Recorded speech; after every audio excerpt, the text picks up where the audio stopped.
What is up, you guys, and welcome back to the Blonde Cafe podcast. My name is Brooke, and I am your 29-year-old millennial gal out here living my best life. And I'm here to help give you the tips, tricks, and tools to live your best life. And today we are talking all about making big, bold moves, baby. I recently, as you can tell, I have my hair and makeup professionally done. Um, I have appeared on the Living 757 talk show. So, if you're not familiar, it's a local talk show here in Hampton Roads. And it was so much fun, y'all. Like, let me just say, I had a freaking blast. Like, it was very short, sweet, to the point, very quick. They know their operations, they run their operations, and they move along. But it was honestly one of the best experiences that I've had because I got out of my comfort zone. And I know I'm on here talking to you all the time, and I've done a couple public speaking events here and there. I used to be the owner of the Beauty Boost, which was a women's event company. And I spoke on briefly, a couple panels, and I was the host of the events and things like that. But honestly, it did not compare to this appearance on Living 757 because I was not in control of the production whatsoever. I was being told what to do. I had to be prepared. I had to be professional and live and on camera. So that really, really got me out of my comfort zone. And I can't express to you enough how glad I am that I did it because I didn't know what to expect, y'all. I literally emailed them on a whim one day. I found them on Instagram and I was like, yeah, I'm going to email them and I'm going to ask to be on the show. I'm going to cold pitch them. And I did. And I was accepted. And then I was like, holy shit, what am I doing? So, and not to mention, I haven't been super public about this podcast in general.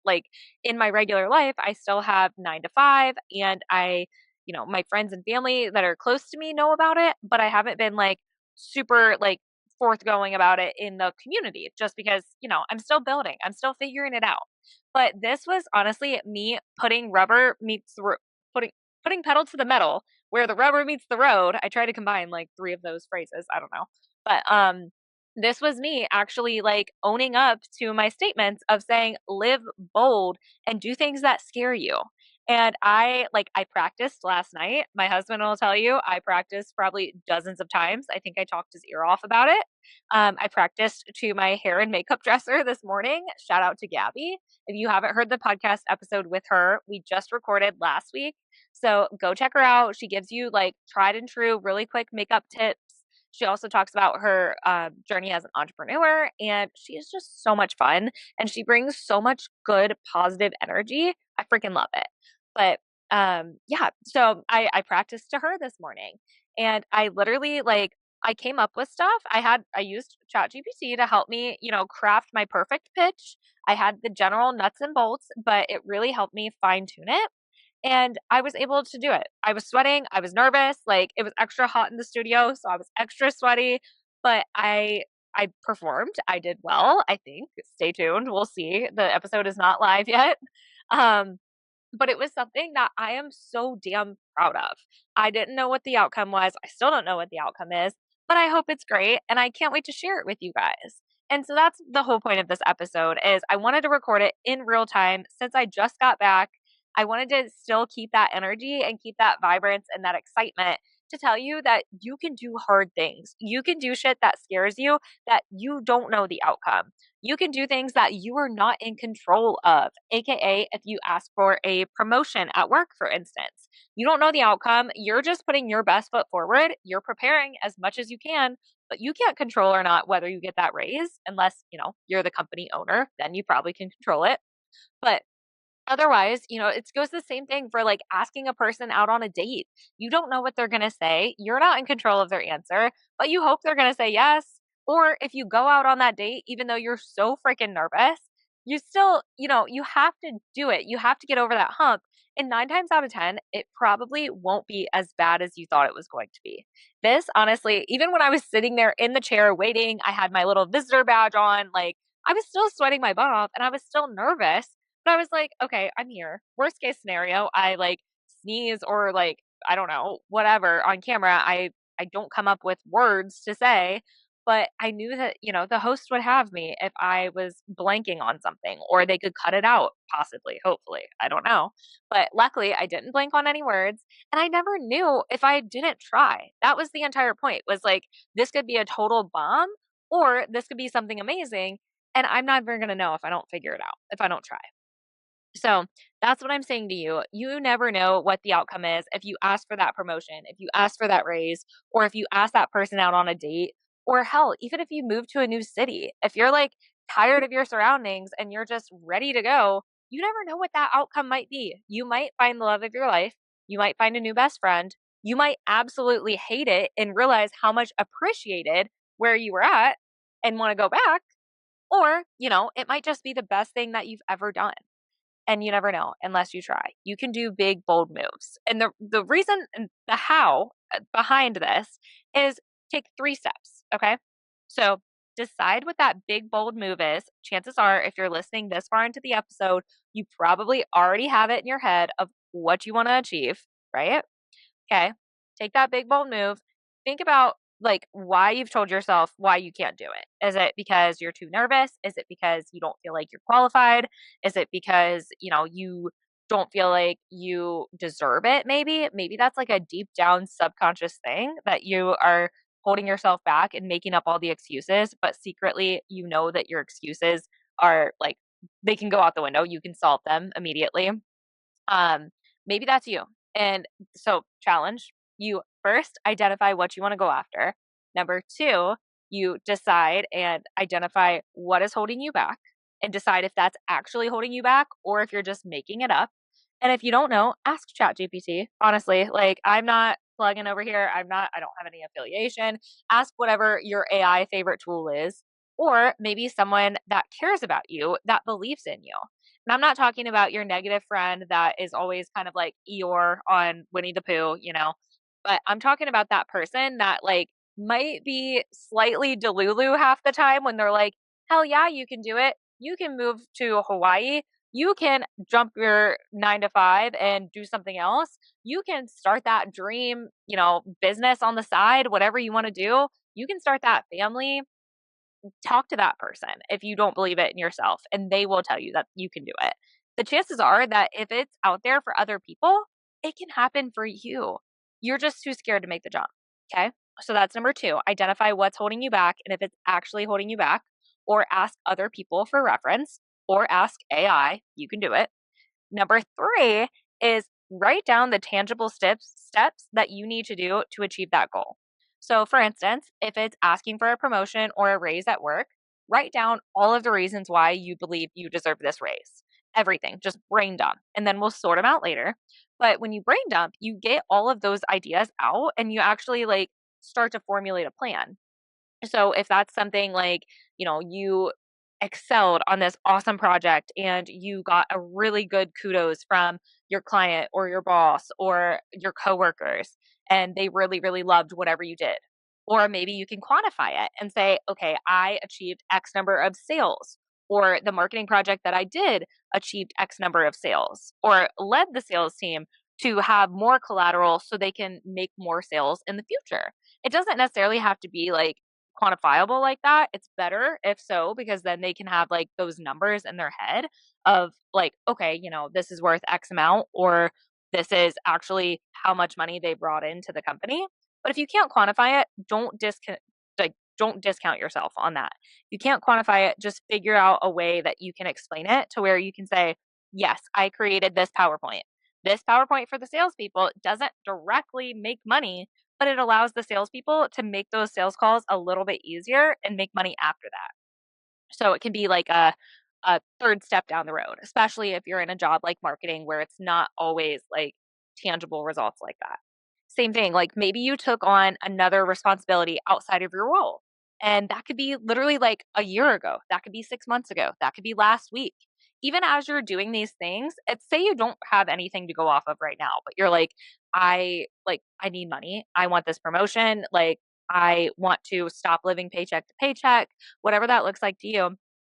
Say you haven't done anything above and beyond and you're like, I'm just meeting the status quo, I'm keeping my job, but I'm keeping the lights on, but I'm not doing anything like exceptional. I don't really think I've done anything exceptional yet. It's not too late to start. So start looking for ways that you can raise your hand and help a coworker with something.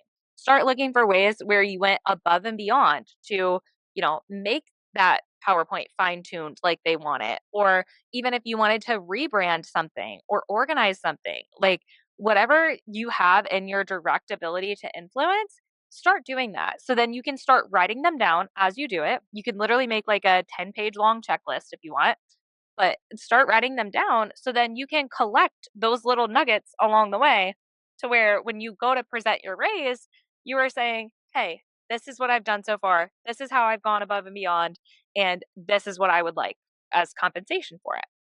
And say you don't even get the raise. I'm not guaranteeing that all of these things will make you get that raise. Say you don't get it and you crash and burn, or you hyperventilate during the interview, which I have done that. I have asked for a raise and quite literally been like sweating profusely, stumbling on my words. Like I couldn't sleep the night before, even though I had this whole book of things of reasons why I deserve that raise.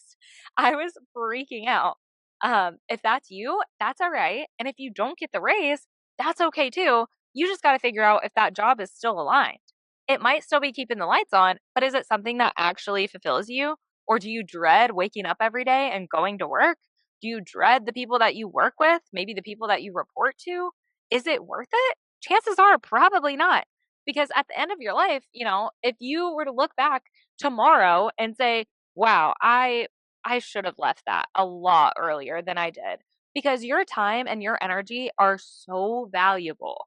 I can't explain it, guys. Like literally, I've had a lot of people close to me that their lives have ended early. And not to get morbid, not to get sad, like we are keeping it high vibe, but you don't know how many days you have, and you might as well make the most of it. Life is too short to spend being upset every single day.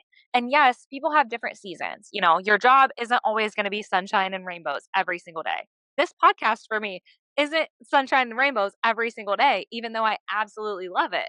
Your relationship isn't going to be sunshine and rainbows every single day. Your best friends, your colleagues, your coworkers. But if there's more bad days than good, chances are you're not aligned and you're not lighting yourself up. And I will tell you from personal experience, life gets a hell of a lot more fun when you're enjoying it.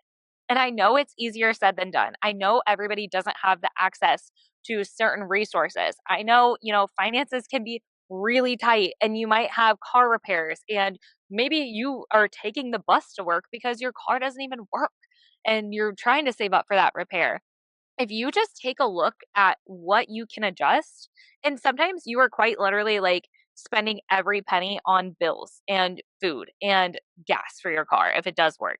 Or maybe you're like allocating certain things and you're like, my student loans are crushing me, but I have to pay them because I have to. I signed up for this. This is now my commitment. See what you can do to either make a little bit of money on the side or see what you can do to maybe alter that grocery budget if you can. And I will challenge you. This is controversial, y'all. So hold on to your seat. I will challenge you that yes, eating healthier is sometimes more difficult. It's, not readily having like fresh produce available sometimes. It's not readily having the funds to pay extra for chicken because chicken is now like $9 or ground beef is now like $9 a pound. It's crazy.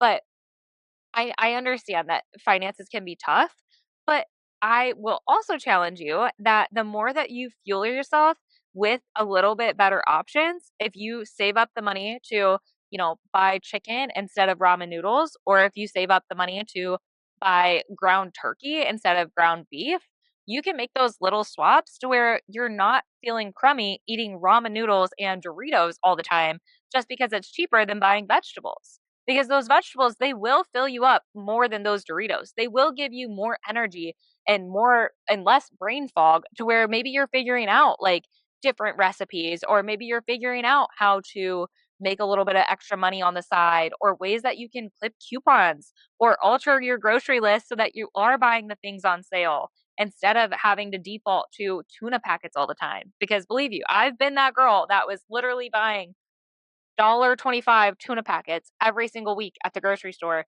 because that is all I could afford. I'm not kidding you. My life changed when I started planning my meals a little bit differently. Even though I was on the same budget, I was planning my meals a little bit differently to where I knew that sweet potatoes filled me up. So I was eating more sweet potatoes. Same thing, like I instead of having ground beef, I was like, yeah, okay, like I would much rather have the 90-10 ground beef, but since that's expensive, I chose ground turkey instead. And sometimes it might not be your favorite option, but you have to decide what goals you want more. Do you want to, increase your health? Do you want to jump on that lifestyle wellness train? Do you want to have less brain fog in your day so maybe you can do extra projects and take on a little bit extra work because you're not feeling as sluggish and lethargic because you didn't have Pop Tarts for breakfast, but you had maybe ground chicken instead? Or I know eggs are expensive as well. You can do egg whites, but these things fill you up and also fuel your brain to where you will be thinking of new opportunities, new alternatives. Same thing, if you change up your environment, you can rewire your brain to think of new opportunities and new alternatives. And I know this podcast has taken a turn. Like we were talking about bold moves, but now I'm giving you actual tangible tips to where switching up your little daily things, even if it's you go on a walk every single day, go on that walk backwards. Like, I'm not saying walk backwards because you got to figure out where you're going, but I'm saying do the opposite end of the loop. Even if you have to drive to the opposite end, do the opposite end of the loop if you can get there. And if it's not like, in a pond or something, start from that end and walk the opposite direction and just see how much your perspective changes. See how many little things that you notice that you didn't notice before. Or even walk on the other side of the road. If you normally walk on like one side of the sidewalk, flip it. Walk on the other side of the sidewalk and see how many different things you see. And that's literally the most tangible thing that I can tell you to change your perspective because you will physically see right in front of you different things that you are noticing.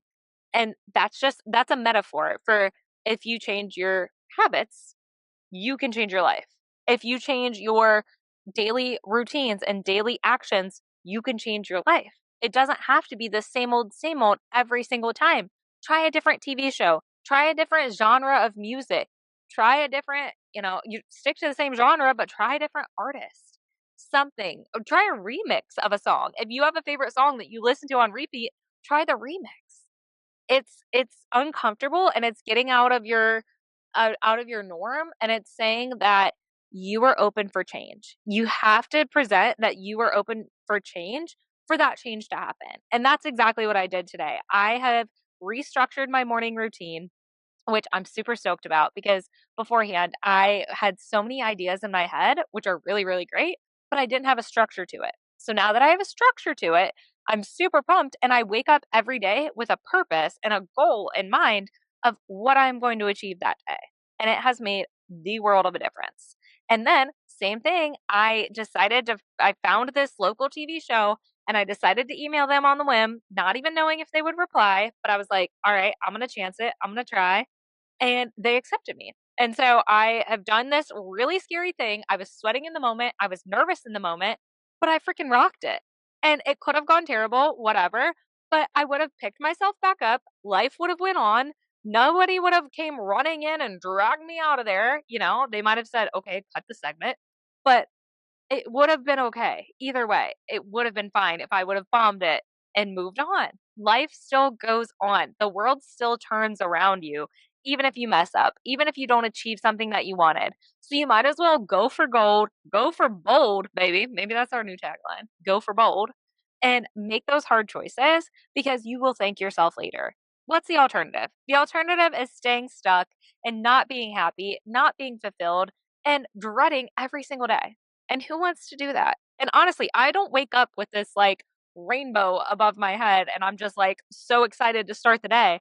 I wake up tired. I wake up sluggish. And the more that I motion throughout my day, I went on a run this morning. I came back, I had my coffee, I showered, I was slowly getting in the groove. And you might not even feel in the groove once you're doing the thing that you have to do. You might not feel like being at work that day, but you have to go to work because you have to make money to survive. So if you're at work and you're like, wow, this really sucks, start looking for different jobs. Same thing. If you're not fulfilled in your relationship, maybe see if it needs repair. See if there's something that you need to get out of your comfort zone in your relationship and try something new. Try a new communication technique. Try a moderator. Try going to therapy if you want to do that. Or try different things in your life to light it up, baby. And then if you decide that relationship isn't for you, then leave it. It's not worth being unhappy. Same thing, like you have to create boundaries with yourself. You have to set that time aside, even if it's like 10 minutes hiding in the bathroom from your kids, saying, this is my me time. I will read a book in the bathroom for 10 minutes just to have a break, just for a minute. Even if you're a new mom and your baby goes to sleep for 20 minutes, embrace that 20 minutes. Decide if you want to take a nap. Decide if you just need to quite literally lay there and ignore the piles of laundry that are beside you. Or maybe you order DoorDash for dinner so you can relax a little bit more. Or you order grocery pickups so you don't have to worry about picking up groceries if you do have that extra $5 to spend or $10 for delivery. Sometimes that is worth your peace of mind. If you need to slow down, that is worth your peace of mind. I promise you that. And I hope you guys are taking tangible tips. I feel like I'm so jazzed up, so I'm trying to give you like every tip I've ever thought of under the sun. And I hope you enjoy this new setup that we have here. This is temporary until I find a new camera. My phone is fine, but it's not giving me crisp quality images like I would like. So we're switching it up, y'all. I hope you like it. I hope you enjoy, and I hope you make some bold damn moves in your life. If you do, let me know what they are. Drop them in the comments below. Drop them on YouTube. Send them on the gram. My dog Whiskey is also very passionate, if you heard him in the background. But let me know what you are doing in your life and what changes you're making. I really, really hope this inspires you guys. And I can't wait to talk to you guys soon. Thanks for listening. Bye, y'all.